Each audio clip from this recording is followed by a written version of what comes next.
Hi, everyone. I want to comment on something that I have been observing from quite a number of people in many different places and situations. And this is the tendency to try to bring everything to mind, the tendency to be curious indeed, to understand, to read a lot, and to build, when we have a powerful enough mind, a very comprehensive system. Lots of human beings nowadays, well, no, not such a big amount, actually. They're like exponents of our modern humanity tendency to be focused in the mind. And they do a great job developing theories, understanding things, making connections among many dots in many different areas. They love theory, they try to understand everything. Some of them develop like major king-size systems to try to understand and encompass everything. Some of them might do this even for the psychic arenas, for the psychic worlds. Some of them have indeed very powerful and interesting psychic faculties. So this is an important thing for the development of humanity, that we become more mental, that we go above emotion, that we go above the body. In a way, we are already conquering new worlds and new possibilities. However, there are troubled waters within this.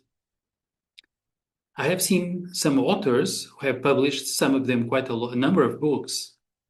And in those books, we observe how those authors tend to move towards trying to explain and understand everything. Some would try that not just with the normal intellect, but with an intellect connected with psychic powers.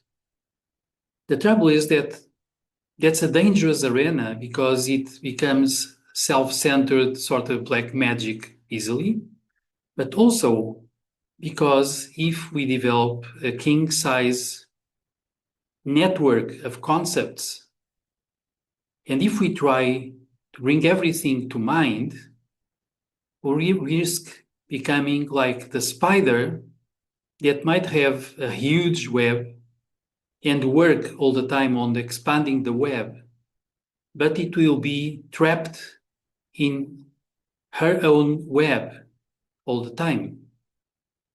And if this spider tries to encompass even the infinite with her web, necessarily it will fail because one cannot jump from mind, doesn't matter how big it is, to infinity. And because our understanding through the mind will be always limited and with a tendency to be strongly self-centered and strongly evaluative. So I would say the next step for a number of humans is not staying in the mind, expanding the mind in a almost limitless way, is moving above the mind. And this is the message of many masters of wisdom, indeed, across the ages. They tell us that it's not about quitting the mind, it's not about falling below the mind, it's about moving further than the mind, towards intuition, towards willpower, and probably removing our personal self from the equation to allow our soul to be in sync with the universe and with God, whatever we call it, or the source, and to cooperate with it, to be with it, and eventually to be it. This is the idea.